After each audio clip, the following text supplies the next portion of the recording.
ना मिले जाऊं कहाँ। तेरी निगाहें मुझ पर है हर पल, तेरे प्रेम से नया जीवन मिला है। तेरे मांगने से पहले, तेरी सोच से भी ज्यादा, तेरी हर जरूरत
संग तो ये सुख संग तो जीवन में संतुष्टि है हालेलुया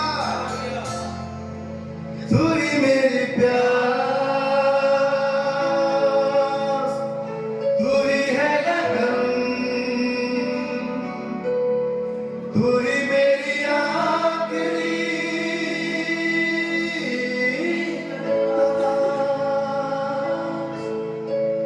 तू ही मेरी प्यास तू ही है लगन तू ही मेरी आखिरी तलाश जैसे हिरनी जल के लिए वैसे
बुलाता हूँ, मेरी आवाज़ सुन ले तू, मेरी आवाज़ सुन ले तू, तेरी तलाश करता हूँ, तुझको ही बुलाता हूँ, मेरी आवाज़ सुन ले तू, मेरी आवाज़ सुन ले तू।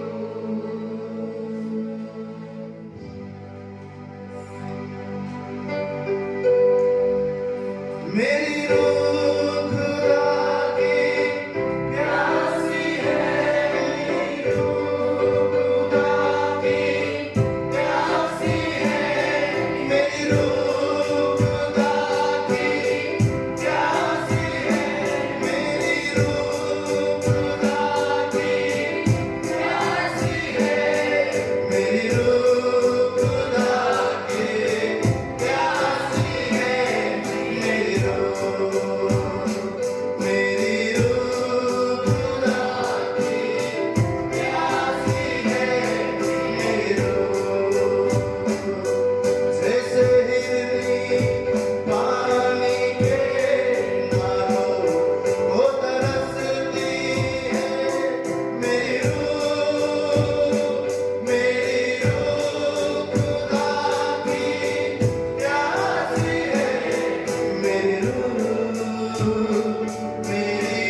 जैसे हिरनी पानी के नालों को तरसती है मेरी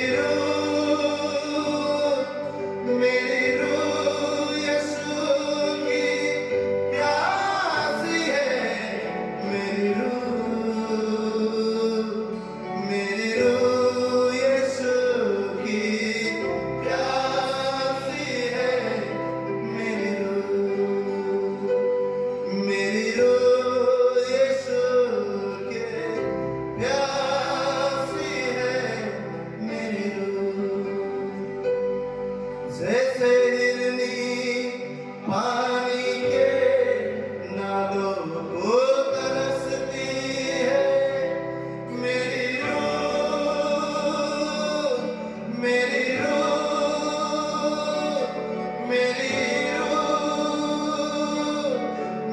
रूह यीशु की प्यासी है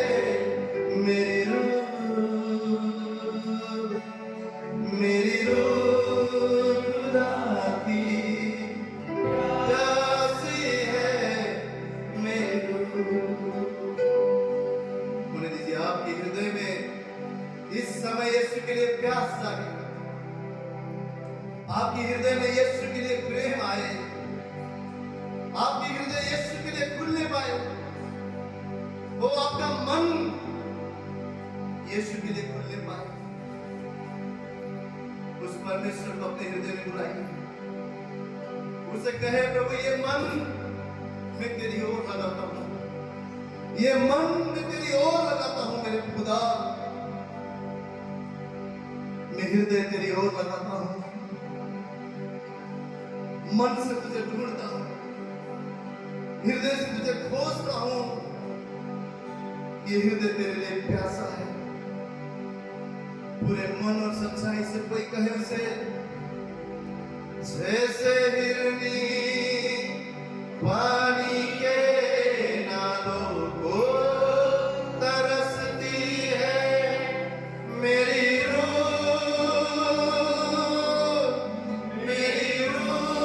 खुदा की प्यासी है मेरी रूह खुदा की प्यासी है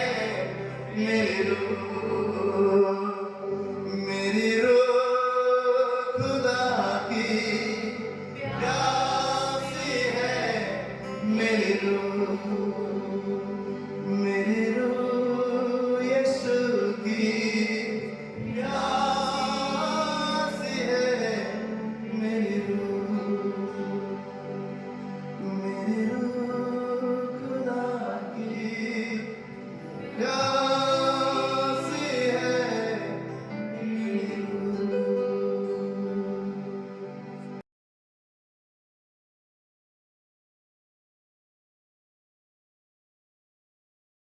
सबसे पहले आइए हम निकालेंगे रोमियो का 8वां अध्याय, उसका 35वां वचन। रोमियो 8 उसका 35वां वचन आइए हम पढ़ेंगे।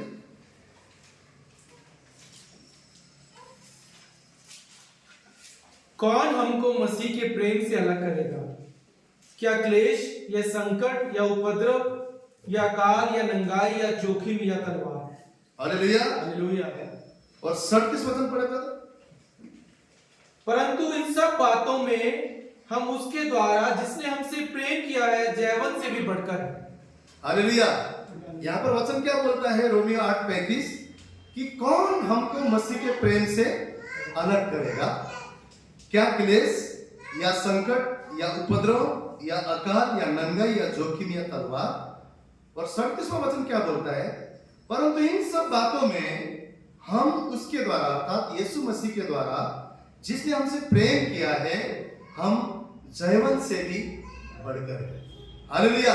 मसीह में आप और मैं जयवन से भी बढ़कर है। जैसे अभी रिदम को अवार्ड दिया गया, सर्टिफिकेट दिया गया, मेडल दिया गया, क्यों? क्योंकि उसने जीता। लेकिन यह वचन का अर्थ क्या है कि हम सिर्फ जीतेंगे ही नहीं जयवन से भी बढ़कर उसके भी परे, उसके भी आगे का जीवन आप और मैं जिएंगे। तो जयवन किसके ऊपर? बाइबल क्या बोलता है जयवन के ऊपर, जयवन के लिए? कि जयवन जो इस संसार में रहते हुए क्लेश आता है, संकट आता है, उपद्रव आता है, अकाल आता है, नंगाई आता है, जोखिम आता है, तो बाइबल क्या बोलता है कि ये चीजें भी हमको मसीह के प्रेम से अलग नहीं कर सकता है। परंतु अगर ये चीजें हम पर हावी हो जाए तो ये चीजें हमें मसीह के प्रेम से अलग भी कर सकता है। इस वचन का अर्थ क्या है कि ये चीज अगर हम पर हावी हो जाए, ये संसार की चीजें अगर हम पर हावी हो जाए, तो मसीह के प्रेम से, मसीहत से, विश्वास से हम भटक सकते हैं, अलग हो सकते हैं। क्यों? क्योंकि वचन में क्या बोला कि इनके होते हुए भी हमें मसीह के प्रेम से अलग नहीं कर सकता है। लेकिन कब? जब हम मसीह के प्रेम में बने रहेंगे, जब इन बातों के ऊपर जयवंत होकर जीवन को जिएंगे। इन चीजों के ऊपर परमेश्वर हमें जय देना चाहता है। जब तकलीफ आए, जब उपद्रव आए, जब परेशानी आए, बाइबल बोलता है कि इस संसार में, यूहन्ना 16:33 में क्या लिखा है? मैंने ये बातें तुमसे इसलिए कही है कि तुम्हें मुझ में शांति मिले। संसार में तुम्हें क्लेश होता है, परंतु ढाढ़स बांधो, मैंने संसार को जीत लिया है। यीशु मसीह ने क्या बोला? संसार में क्लेश होगा, संसार में तकलीफें होगा, उपद्रव होगा, अकाल होगा, ये सारी बातें होगा, लेकिन तुम ढाढ़स बांधो क्योंकि मैंने उस पर जय को पाया है। और मुझ पर विश्वास करने के द्वारा तुम भी इस संसार में रहते हुए जय को पाओ। अगर हम विजय का जीवन नहीं जिएंगे, अगर हम जयवंत से भी बढ़कर जीवन नहीं जिएंगे, अगर उपद्रव क्लेश के समय में अगर उनके ऊपर हम जयवंत की जीवन नहीं जिएंगे, तो मसीह के प्रेम से ये चीजें हमें अलग कर सकता है, दूर कर सकता है। तो बाइबल कहता है, यीशु मसीह कहते हैं कि क्लेश आएगा, परंतु ढाढ़स बांधो, हिम्मत रखो, क्योंकि मैंने उन पर जय पाया है और मुझ पर विश्वास करने के द्वारा तुम जयवंत का जीवन जी सकते हो। परमेश्वर चाहता है कि संसार की बातें कभी भी हमें दबा ना दे, संसार की चिंता कभी भी हमें दबा ना दे, संसार की तकलीफें कभी भी हमें दबा ना दे। बहुत परेशानी, बहुत तकलीफें, एक आता है, उसके बाद दूसरा आता है, उसके बाद तीसरा आता है। तो इस संसार में रहते हुए, मसीह जीवन में आते हुए कभी कभी हम सोचते हैं पहले भी तकलीफ था, अब भी मसीह में, फिर भी हमें तकलीफ है, फिर भी हमें दुख है। किसी ने तो कहा था प्रभु में विश्वास करोगे तो सब कुछ एकदम अच्छा होगा, सब कुछ अच्छा रहेगा, ये आशीष मिलेगा, वो आशीष मिलेगा, परंतु मेरे जीवन में तो ऐसा नहीं है। कभी कभी आप सोच सकते हैं, कभी कभी अपने हालातों को देखकर आपको लगता होगा कि मसीह में मैं हूं, फिर भी चीजें क्यों अच्छे नहीं है, क्यों परेशानी है, क्यों तकलीफ है, क्यों उपद्रव है, क्यों डर है, क्यों भय है, क्यों कमी घटी है, ये आप सोच सकते होंगे। लेकिन प्रभु यीशु मसीह ने क्या बोला? तुम जयवंत से भी बढ़कर हो। इसका अर्थ क्या है कि ये सारी चीजें आते हुए भी मसीह के द्वारा आप और मैं इन चीजों के ऊपर जयवंत जीवन जी सकते हैं। इन चीजों के ऊपर हमने कैसे जय को पाना है, आज परमेश्वर के वचन के द्वारा हम सीखने वाले, ताकि ये चीजें हम पर हावी होकर कहीं हमारे उद्धार को ना जाए, कभी हम मसीह से दूर ना हो जाए, मसीह के प्रेम से दूर ना हो जाए। इसलिए आज प्रभु हमें सिखाना चाहता है कि संसार में, हमारे जीवन के चैलेंजेस में, हमारे जीवन के चुनौतियों में, हमारे जीवन के समस्याओं में, हमारे जीवन के हालातों में हम मसीह में होकर कैसे जयवंत के जीवन जिए। उसके लिए सबसे पहले हमें यह जानना है कि मसीह में हम कौन है, मसीह में हम कौन है। चैलेंजेस बहुत है, तकलीफें बहुत है, परेशानी बहुत है, संकट बहुत है, वो चाहे सेवा में हो, वो चाहे हमारे दैनिक जीवन में हो, वो चाहे हमारे घर में हो, इस संसार में हो, हर एक जगह पर चुनौती है, चैलेंजेस है। लेकिन परमेश्वर उन चैलेंजेस के ऊपर हमें जय देना चाहता है, हमें ताकतवर बनाना चाहता है। और यीशु मसीह ने यूहन्ना की पुस्तक के द्वारा क्या कहा कि मेरे द्वारा हम अपने बुद्धि से जय नहीं पा सकते, हम अपने प्लान से, अपने खूबी से, अपने बल से, अपने पैसों से, अपनी ताकत से जयवंत के जीवन नहीं जी सकते। इसलिए यीशु मसीह ने क्या बोला? ढाढ़स बांधो, मैंने संसार को जीता है, इसलिए मेरे द्वारा ही तुम संसार को जीतोगे। इन चीजों के ऊपर, इन हालातों के ऊपर तुम जय को देखोगे। तो सबसे पहले हमको जयवंत जीवन जीने के लिए इन बातों के ऊपर, इस संसार के उपद्रव के ऊपर, संसार की परेशानी के ऊपर, हमारे जीवन के चैलेंजेस के ऊपर जय का जीवन जीने के लिए सबसे पहले आप और मुझे जानना है कि मसीह में हम कौन है। जब हमने यीशु मसीह पर विश्वास किया, परमेश्वर का वचन कहता है उसने अपनी आत्मा से आप और मुझे भरा है। और बाइबल क्या बोलता है? यूहन्ना, पहला यूहन्ना 4:4 के मुताबिक, हे बालकों, तुम परमेश्वर के हो और तुमने उन पर जय पाई है, क्योंकि जो तुम में है वह उससे जो संसार में है बड़ा है। यूहन्ना, पहला यूहन्ना 4:4 क्या बोलता है? कि तुम्हारे अंदर जो है वो जो ये संसार में है उससे क्या है? बड़ा है। बोलिए, मेरे अंदर जो संसार में है उससे बड़ा है। मेरे अंदर जो इस संसार में है उससे बड़ा है। इसका अर्थ क्या है? कि हमारे अंदर क्या है? परमेश्वर का पवित्र आत्मा। इस संसार में वो नहीं, इस संसार में दुष्ट आत्मा है, इस संसार में शैतान का राज्य है। परंतु प्रभु ने हमें क्या बोला? जब हम यीशु मसीह को अपना यीशु उद्धार करता करके, जब अपना परमेश्वर करके मन में विश्वास और मुंह से अंगीकार करते हैं उस बलिदान के ऊपर, तो परमेश्वर क्या बोलता है? हम उसके बेटे और बेटी हो जाते हैं। और परमेश्वर ने अपनी पवित्र आत्मा आप और मेरे अंदर उसने डाला हुआ है। तो हर पल हमें सबसे पहले क्या जानना है? कि जो संसार में है उससे बड़ा चीज मेरे अंदर है। जो संसार में है उससे ताकतवर चीज मेरे अंदर है। मेरे अपनी खूबी नहीं, मेरे अपने बल नहीं, मेरी अपनी आत्मा नहीं, परंतु परमेश्वर ने दिया हुआ पवित्र आत्मा मेरे अंदर है। कभी कभी हम क्या सोचते हैं? पिता, पुत्र, पवित्र आत्मा। अच्छा, पवित्र आत्मा तो थर्ड में आता है ना, तो शायद पवित्र आत्मा सबसे छोटा है। ऐसा नहीं, बाइबल बोलता है त्रिएक परमेश्वर, जितना पिता है, जितना पुत्र है, उतना ही पवित्र आत्मा है। वही सामर्थ पवित्र आत्मा के ऊपर है। इंग्लिश बाइबल में कभी भी इट ऐसा नहीं लिखा गया, ही लिखा गया। ही किसको बोलते हैं? जो जीवित है। ही किसको बोलते हैं? जो परमेश्वर है। पिता के लिए भी ही है, पुत्र के लिए भी ही है, पवित्र आत्मा के लिए भी ही है। क्यों? क्योंकि पवित्र आत्मा भी स्वयं परमेश्वर है। पिता, पुत्र, पवित्र आत्मा मतलब पिता बहुत ताकतवर, पुत्र थोड़ा कम और पवित्र आत्मा और कम, ऐसा नहीं। त्रिएक परमेश्वर, तीनों परमेश्वर लेकिन एक ही परमेश्वर। त्रिएक परमेश्वर लेकिन एक ही परमेश्वर। पवित्र आत्मा हमारे अंदर है, मतलब स्वयं परमेश्वर आप और मेरे अंदर है। उसकी आत्मा यानी कि परमेश्वर क्या बोलता है? कि ये जो संसार है ना, संसार से बढ़कर मैं हूं, क्योंकि संसार को मैंने जीता है। और वही सामर्थ और वही परमेश्वर, वही में तुम्हारा पवित्र आत्मा तुम्हारे अंदर। तो पहला, सबसे पहला चीज हमें जानना है कि परमेश्वर का आत्मा आप और मेरे अंदर है। और वो पवित्र आत्मा क्या है? बहुत बार हम बोलते हैं आप पवित्र आत्मा, आप पवित्र आत्मा, और बोलते पवित्र आत्मा हमें सांत्वना देगा, उतना ही हम सोचते हैं। परंतु रोमियो 8:11 के मुताबिक, रोमियो 8:11 के मुताबिक क्या लिखा हुआ है? भाई पढ़ेंगे इसको। रोमियो 8 उसका 11वां अध्याय 11वां वचन। यदि उसी का आत्मा जिसने यीशु को मरे हुए में से जिलाया तुम में बसा हुआ है, तो जिसने मसीह को मरे हुए में से जिलाया है वह तुम्हारी नश्वर देहों को भी अपनी आत्मा के द्वारा जो तुम में बसा हुआ है जिलाएगा। हालेलुया। क्या बोला यहाँ पर रोमियो 8:11 में? कि पिता ने जो पवित्र आत्मा के द्वारा यीशु मसीह को जी उठाया। जब यीशु मसीह कब्र में मर गए थे, तो पिता परमेश्वर ने पवित्र आत्मा के सामर्थ के द्वारा यीशु मसीह को मुर्दों में से जी उठाया। वही जी उठाने का सामर्थ, वही जी उठाने का पवित्र आत्मा आप और मेरे अंदर है।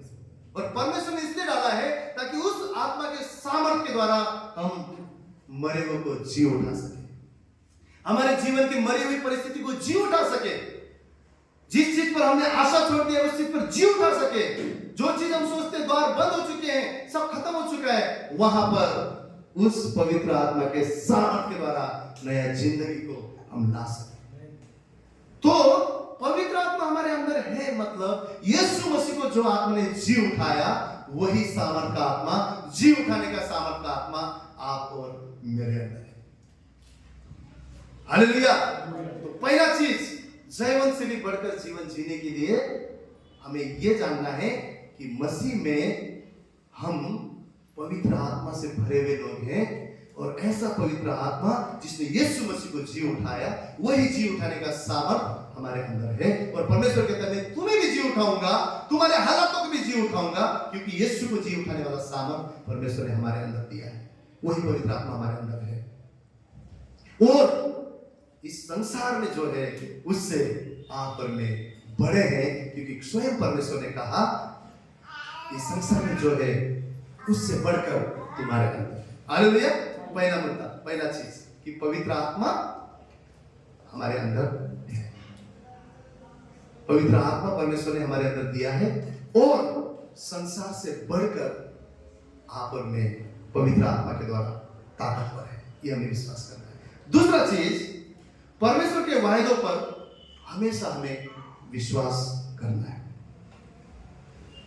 बाइबल में करीबन 7000 ऐसे वादा परमेश्वर ने अपने लोगों के लिए किया है।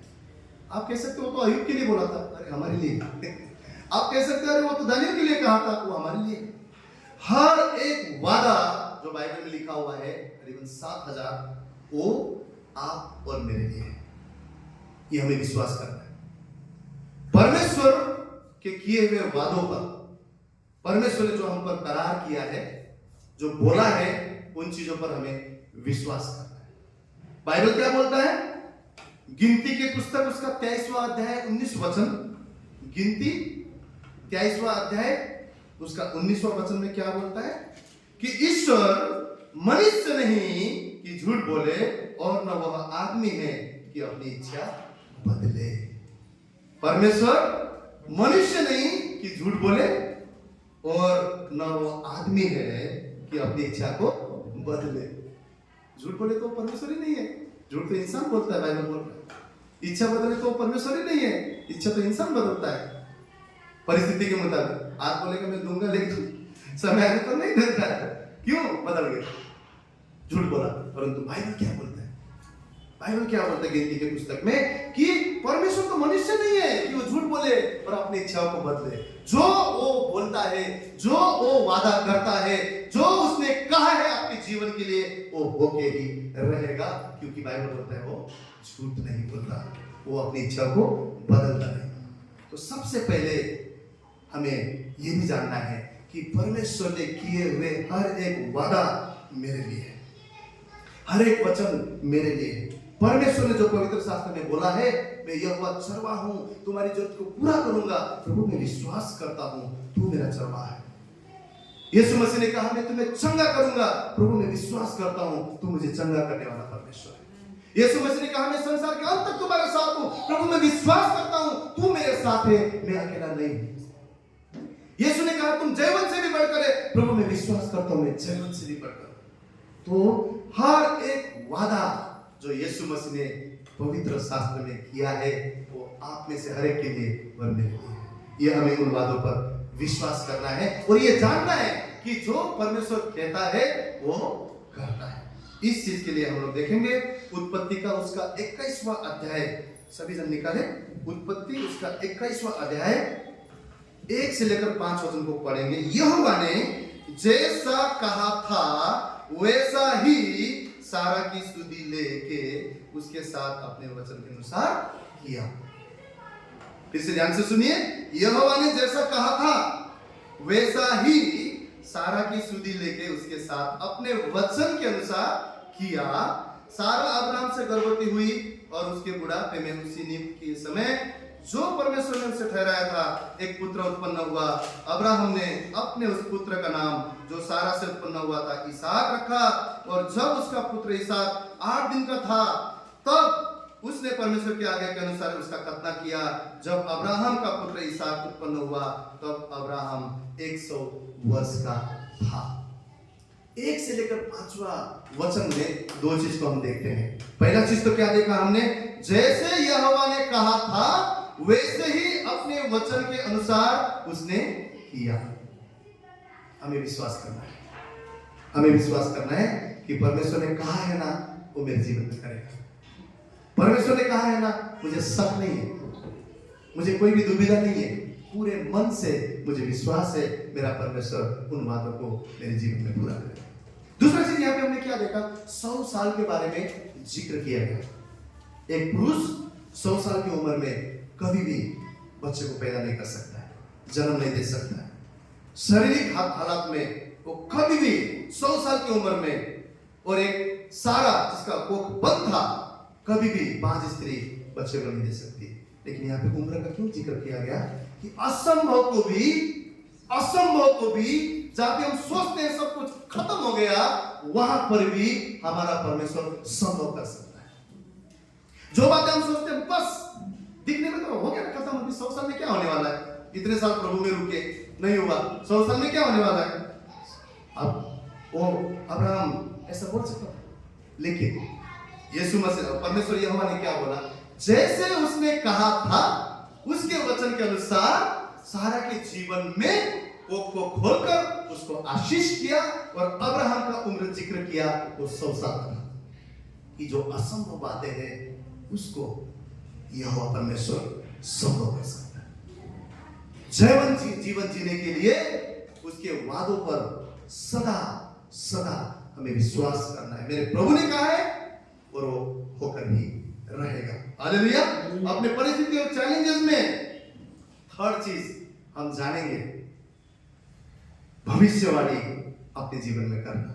भाई के द्वारा लास्ट टाइम जब वचन आया था, प्रभु ने वचन मुझे उससे पहले दिया, तो मैं बोल रहा था प्रभु आज भी तूने भविष्यवाणी के बारे में बात किया। थर्ड मुद्दा जो है, अपने परिस्थिति और चैलेंजेस पे भविष्यवाणी करना। बहुत सारे जन कैसे भविष्यवाणी करते पता है, ये तो ऐसे रहेगा, मेरे बच्चे तो है ना निकम्मे, कुछ काम के नहीं, मेरे घर में तो है ना हमेशा लड़ाई होता रहेगा। गलत चीज का भविष्यवाणी करते हैं। आपको पता है ये जीभ में नरक और मृत्यु और स्वर्ग रखा हुआ है। बाइबल बोलता है इस जीभ के मुताबिक तुम खाओगे। इस जीभ में आशीष भी है और इसी जीभ में श्राप भी है। और ये जीभ, ये जो हमारा शब्द है ना, उसमें सामर्थ्य है। हमने क्या बोलना है, कितना बोलना है कि नहीं बोलना है, कैसे बोलना है, एक मसीह के लिए बहुत जरूरी है समझना, जानना। इसलिए बाइबल हमेशा बोलता है कि जो मन में है वही मुंह से निकलता है। इसलिए मन साफ रखो, मन में मसीह रखो, मन में परमेश्वर के वचन को रखो बोलता है, ताकि जो अंदर से आए वो हमेशा सुंदरता आए, हमेशा आशीष की वाणी आए। हमारे शब्द में परमेश्वर ने सामर्थ को रखा हुआ है। हमारे बोलने पर परमेश्वर ने सामर्थ को रखा है। भविष्यवाणी करते हैं लोग, सब गलत। तकलीफें आया, उपद्रव आया, ये तो गरीबी तो जिंदगी में रहने वाला है। बीमारी आया, ये बीमारी जा सकता है क्या? परेशानी आया तो होने वाला है। ऐसा कुछ घटना घट गया, हमारा जीवन तो पूरा ऐसे ही है, रिश्तेदारी ऐसे ही है, पति पत्नी ऐसे ही है, बच्चे ऐसे ही हैं। हर जगह पे हम लोग गलत चीजों का भविष्यवाणी करते हैं। लेकिन यहां पर भविष्यवाणी का मतलब क्या है कि हम परमेश्वर के वचन के ऊपर, वायदों के ऊपर भविष्यवाणी करें।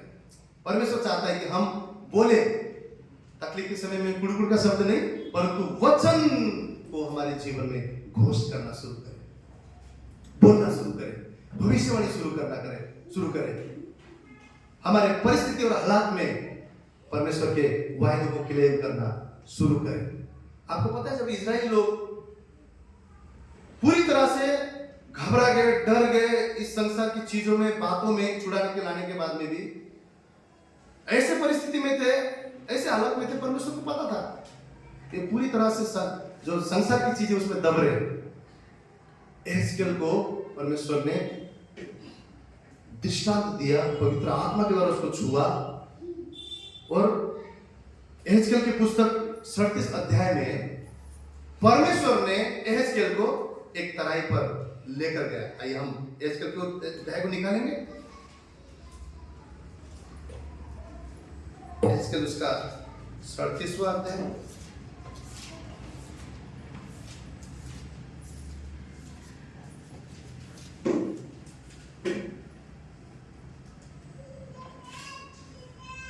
उसमें सूखी हड्डियों के बारे में बताया हुआ है कि एहेजकेल को परमेश्वर क्या करते हैं, एक तराई पे लेकर जाते हैं और वहां पर उस तराई में क्या होता है, पूरा सूखा हुआ हड्डी रहते हैं, यानी कि इंसान मर चुका है, सड़ चुका है, गल चुका है और उस जगह पर क्या बचा है, हड्डी और हड्डी और हड्डी। और वहां पर ले जाकर परमेश्वर एहेजकेल को क्या बोलता है, हम लोग वचन से पढ़ेंगे। तब उसने मुझसे पूछा, यानी कि यहोवा ने, हे मनुष्य के संतान, क्या यह हड्डियां जी सकती हैं? मैंने कहा है परमेश्वर यहोवा तू ही जानता है। तब उसने मुझसे कहा, इन हड्डियों से भविष्यवाणी करके कहा, ये सूखी हड्डियों यहोवा का वचन सुन। परमेश्वर यहोवा तुम हड्डियों को से कहता है, देखो मैं आप तुम में सांस समाऊंगा और तुम जी उठोगे, मैं तुम्हारी नसें उपजाकर मांस चढ़ाऊंगा और तुम में चमड़े से ढांपूंगा और तुम में सांस समाऊंगा और तुम जी जाओगे और तुम जानोगे कि मैं ही यहोवा हूं। 7वां वचन में क्या लिखता है, इस आज्ञा के अनुसार मैं, यानी कि एहेजकेल ने भविष्यवाणी करने लगा और मैं भविष्यवाणी कर ही रहा था कि एक आहट आई, भूइंडल हुआ और वह हड्डियां इकट्ठा होकर हड्डी से हड्डी जुड़ गई। मैं देखता रहा कि उनमें नसें उत्पन्न हुई और मांस चढ़ा और वे ऊपर चमड़े से ढक गई, परंतु उनमें सांस कुछ न था। तब उसने मुझसे, अर्थात यहोवा ने मुझसे कहा, हे मनुष्य के संतान, सांस से भी भविष्यवाणी कर और सांस से भविष्यवाणी करके कहे, हे सांस, परमेश्वर यहोवा ये कहता है, चारों दिशा से आकर इन घात किए में से समाजा कि ये जी उठे। उसकी उस आज्ञा के अनुसार मैंने भविष्यवाणी की, तब सांस उनमें आ गई और वे जी कर अपने अपने पांव के बल खड़े होकर एक बहुत बड़ी सेना। हालेलुया। हड्डियों के ऊपर भविष्यवाणी करना, ऐसे हड्डी, ऐसे इंसान जो मर गया, सड़ गया, सब खत्म हो गया, हड्डी बचा और यहोवा परमेश्वर ने एहेजकेल को वहां पे लेके गया और बोला, इन हड्डियों के ऊपर भविष्यवाणी कर, बोलना शुरू करो। करने वाला कौन था? आप में से कोई बताएंगे, करने वाला कौन था काम? यहोवा परमेश्वर। काम कौन कर रहा था? यहोवा परमेश्वर। लेकिन बोलना किसको पड़ा? हमारे जीवन में काम परमेश्वर करता है, लेकिन बोलना आपको मुझे पड़ता। अब समय आ गया है कि हम बोले। परिस्थिति और हालात हमें कभी दबाए नहीं, संसार के संकट और चिंता हमें कभी दबाए नहीं। मैंने ऐसे भी लोग देखा है जो परमेश्वर में, मैं किसी को दोष नहीं लगा रहा, परंतु एक समय था परमेश्वर में फायर, आग थे, लेकिन आज मसीह में नहीं है। क्यों? संसार की चिंता, संसार के परेशानी, संसार की बातें मसीह के प्रेम से उनको दूर कर दिया। और आज परमेश्वर चेतावनी दे रहा है, हमें जीवन से भी बढ़कर जीवन जीना है। इन संकट और उपद्रव के ऊपर हम तभी जय पा सकते हैं जब यीशु मसीह के वादों पर विश्वास करते हैं, यीशु मसीह के पवित्र आत्मा से भरे हुए रहते हैं और हर हालत में परमेश्वर के वायदे के ऊपर भविष्यवाणी करना शुरू करते हैं अपने शब्द के द्वारा। यहां पर एहेजकेल को परमेश्वर ने सब कुछ किया। परमेश्वर ने हड्डियों के ऊपर जान लाया, मांस चढ़ाया, जो नसें हैं वो बैठाला, श्वास को फूका, हर एक चीज करने वाला वहां पर यहोवा परमेश्वर था, परंतु भविष्यवाणी, परंतु बोलना एहेजकेल को पड़ा। और परमेश्वर आज चाहता है कि हम अपने परिस्थिति में अब परमेश्वर के वचन के द्वारा भविष्यवाणी करना शुरू करें।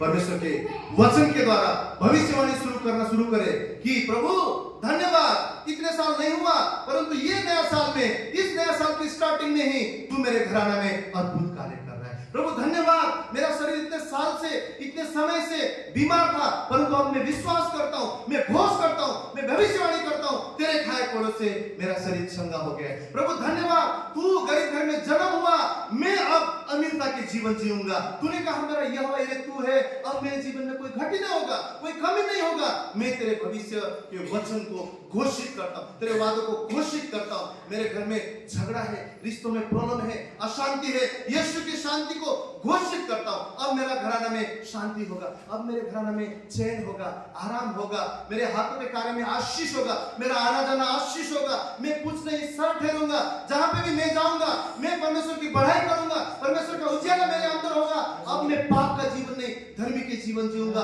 परमेश्वर ने मुझे नया किया है, नया सृष्टि बनाया है, परमेश्वर ने मुझे छुड़ाया है। हम क्या करना चाहिए? परमेश्वर के वचनों को भविष्यवाणी करना है। ये इस साल का आखिरी महीना है। कब तक हम अपनी परिस्थिति में रोते बैठेंगे? कब तक हम अपने हालात पर दुख मनाते हुए बैठेंगे? परमेश्वर चाहता है उठ खड़े हो जा, तेरा प्रकाश आ जाए, प्रकाशमान हो जा। आपसे और मुझसे परमेश्वर चाहता है इस नया साल में हम जयवंत से भी बढ़कर ऐसा जीवन जीने वाले मसीह बन सके। सब कुछ परमेश्वर यीशु मसीह ने कर दिया है। हमें जरूरत है तो उसकी आत्मा से भरे हुए रहने का। हमें जरूरत है, हमें यह विश्वास करने की जो संसार में है उससे बढ़कर मेरे अंदर है। हमें जरूरत है उसके हर एक वादा सच्चा है, वो मनुष्य ने कि झूठ बोले, मेरा परमेश्वर ने बोला है मेरे जीवन में होगा, वो मेरा सच्चा परमेश्वर है। उस बात पर विश्वास करने की हमें जरूरत है। हालात और परिस्थिति पर भविष्यवाणी के शब्द बनने की। कभी कभी पता है जिस बैकग्राउंड से हम आए हैं, जिस जगह से हम आए हैं, बाइबल बोलता है मसीह में हम नए हो गए, परंतु हमें जांचने की जरूरत है। जब चीजें और हालात जब आता है तो हम पहले जैसे कुड़कुड़ाने लगते हैं, पहले जैसी चीजों को हम हैंडल करने लगते हैं। जब थोड़ा परेशानी आती है हम हजार जगह पे जाकर लोगों को बोलते हैं ऐसा होगा वैसा होगा, अरे क्या होगा मेरा। लेकिन परमेश्वर चाहता है वो जयवंत का जीवन नहीं है। जयवंत का जीवन हर परिस्थिति और हालात में परमेश्वर के वचन के द्वारा, परमेश्वर के आत्मा के द्वारा, विश्वास के द्वारा हमें लड़कर उस जगह पर विजय होकर परमेश्वर के लिए चमकना है और कहना है कि मसीह के प्रेम से मुझे इन सारी बातें अलग नहीं कर सकता। इसका अर्थ ये है कि हम जयवंत की जीवन जिए। हालेलुया। हो सकता है हम अकेले हो सकता है आप आज की डेट में सोच सकते हैं कितने लोगों के बीच में था बाबा, मैं तो आज कहां आ गया हूं अकेला हो गया हूं। जितने लोगों को भी परमेश्वर ने उठाया वो अकेला ही था। मूसा को जब परमेश्वर ने चुना, मूसा के साथ में पूरा घराना नहीं था, मूसा अकेला था। उसको लीडर बनाया, अद्भुत लीडर बनाया। परमेश्वर जब पुकारता है सब हमारे साथ में भी आएंगे, जरूरत नहीं है। अकेला किया है परमेश्वर, विश्वास कीजिए ये साल बढ़ाने के लिए किया है, आत्मिक उन्नति के लिए किया है, अपनी महिमा के लिए किया है। वो अपने जीवन में, आपके जीवन में प्रगति लाने के लिए, वो महान कार्य करने के लिए जो आंखों ने न देखा, जो चित्त में न बैठा, ऐसा सामर्थ का कार्य करने के लिए परमेश्वर ने मुझे अलग किया है।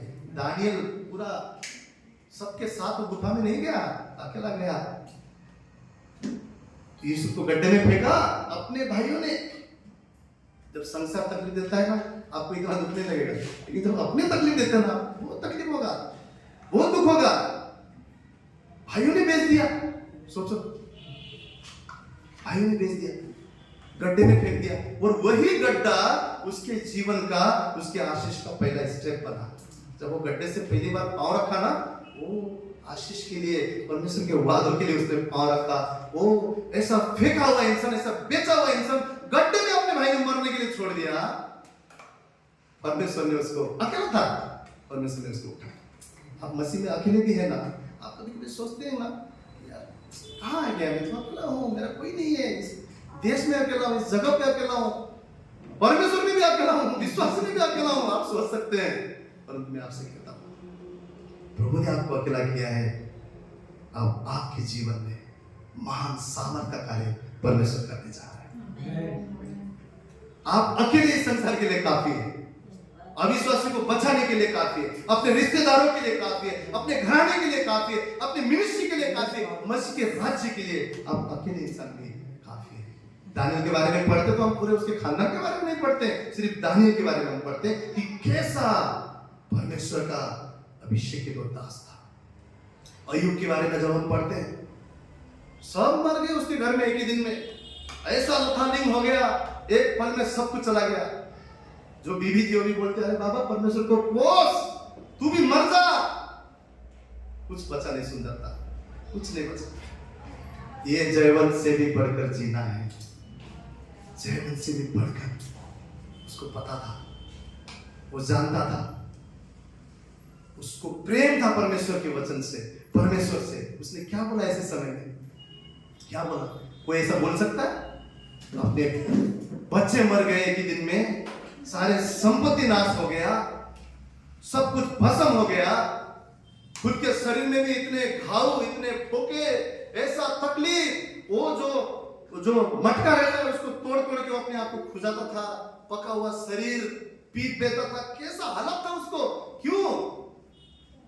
ऐसे समय में, क्योंकि शैतान ने उसको पूरी तरह से नाश करने के लिए आत्मा को छोड़कर सब कुछ कर रहा था। और अय्यूब ऐसे समय में भी क्या बोलता है? परमेश्वर ने दिया, परमेश्वर ने ले लिया। परमेश्वर की स्तुति हो। ये कन्फेशन है, कन्फेशन है, ये भविष्यवाणी है, ये परमेश्वर के प्रति प्रेम है। सब कुछ ठीक होता है ना, हम हालेलुया बहुत अच्छे से बोलते हैं, ओ प्रेज़ द लॉर्ड, हालेलुया। जब आंसू में होते हैं तब आप हालेलुया बोल के दिखाइए, तब आप धन्यवाद बोल के दिखाइए। अब आंसू में भी आप प्रभु को धन्यवाद करते हैं ना, आप सच्चा मसीह है, आप परमेश्वर के बेटे और बेटी। सुख में तो हर कोई आनंद मनाता है, हर कोई प्रभु को धन्यवाद करता है, प्रभु तू कितना महान है। बीमारी में बोल के दिखाइए प्रभु तू कितना महान है।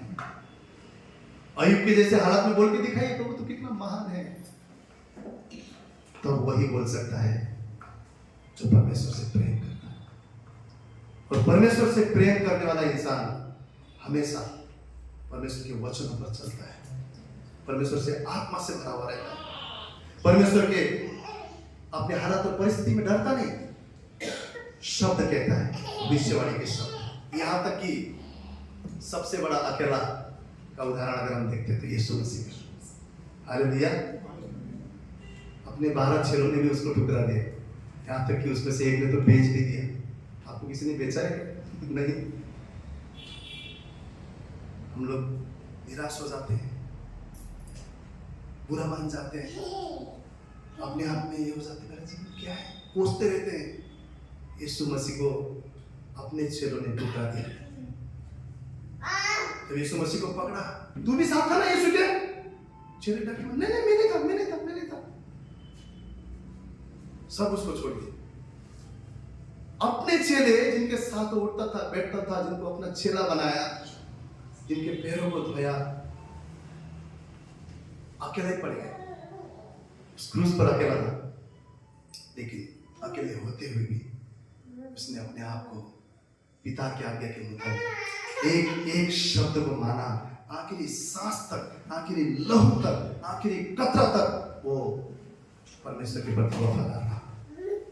और पिता ने क्या किया? उसको सारे नामों के ऊपर ऊंचा ठहराया और अपनी दाहिनी ओर उसको बैठाया और कहा, हर एक घुटना यीशु के नाम के सामने टिकेगा, हर जुबान इसके सामने अंगीकार करेगा। और यीशु को सर्वश्रेष्ठ नाम दिया पिता ने। क्यों?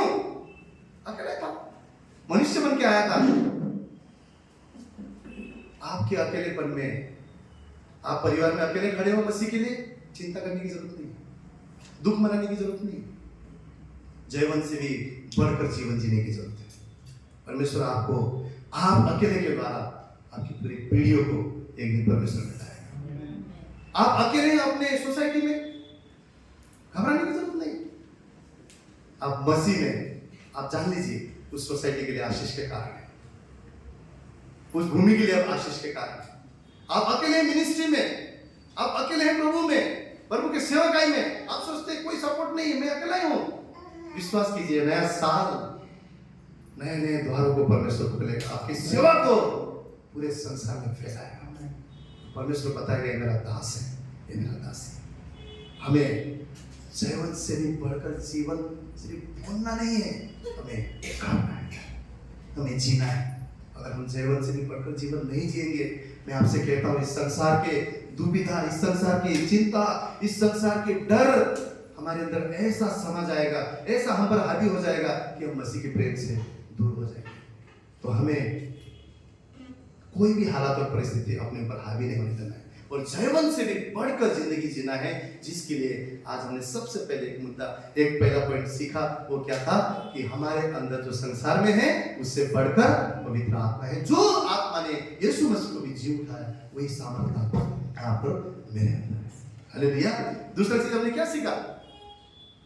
परमेश्वर का वादा, जो 7000 करीबन वादा है, वो आप और मेरे लिए, ये विश्वास करना है। ये नया साल में वादों पर मैं विश्वास करता हूँ। प्रभु, मेरा जीवन प्रगति में होगा, मेरा परिवार प्रगति में होगा, आत्मिक जीवन में हम बढ़ोतरी पाएंगे।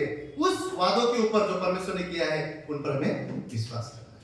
और तीसरा चीज हमने क्या सीखा? जो भी कठिनाई का समय और हालात हमारे जीवन में है, उन चीजों पर हम अब बोलना शुरू करेंगे। क्या? भविष्यवाणी के शब्द। भविष्यवाणी के शब्द दिख नहीं रहा है, भविष्यवाणी करेंगे, यीशु के नाम से ये मेरे जीवन में होगा।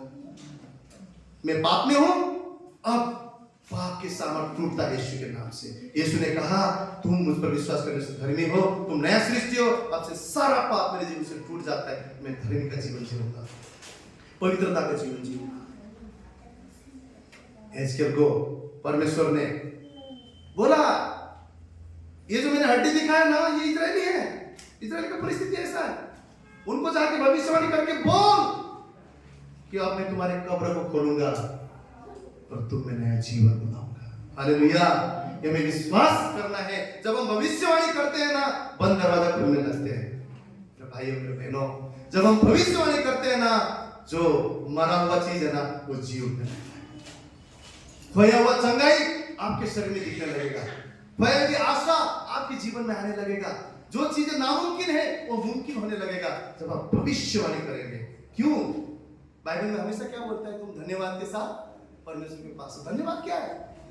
धन्यवाद क्या है? यीशु मसीह को आप देखेंगे, वो 3 मछली और 5 रोटी लेकर क्या बोलता है प्रभु को? धन्यवाद। इसका अर्थ क्या है? पहले से ही धन्यवाद दे रहा है कि प्रभु, अपने आप धन्यवाद शब्द में भविष्यवाणी है कि प्रभु, ये चीज ये लोग केवल खाएंगे नहीं, बच भी जाएगा। 12 टोकरी उन्होंने उठाया, संभव है क्या? नहीं, परंतु धन्यवाद क्या है? अपने आप में भविष्यवाणी। इसलिए बाइबल क्या बोलता है? हर एक चीजों के लिए प्रभु को धन्यवाद। बीमारी है प्रभु, मैं धन्यवाद देता हूं कि तेरी महिमा होने वाला है इसके द्वारा। गरीबी है प्रभु, धन्यवाद, आने देने वाले दिनों में तेरे भरपूरी को हम देखने वाले, और ये चीज, ये हमारी गरीबी तेरे लिए आने वाले दिनों में एक गवाही बनने वाला।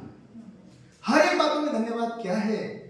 एक भविष्यवाणी कि आप कन्फेस कर रहे हैं, प्रभु मेरे जीवन में ये पूरा होने वाला है, क्योंकि तूने कहा है, तेरे वादे हैं, मेरे अंदर जो है तेरा सामर्थ्य है। तो आइए, ये वचन केवल आपके लिए नहीं, सबसे पहले मेरे लिए कि प्रभु ने कहा, जयवंत से भी बढ़कर जीवन। इस संसार में क्लेश है, तकलीफ है, परंतु हमें ढाढ़स बांधकर जयवंत से भी बढ़कर जीवन जीना है, उसके आत्मा के द्वारा, उसके वचनों पर विश्वास करते हुए, वादों पर विश्वास करते हुए, और हमारे परिस्थिति और हालात पर भविष्यवाणी करते हुए। हालेलुया। इस वचन पर आशीष करे। आइए हम केवल यीशु मसीह के लिए एक जोरदार ताली बजाएं।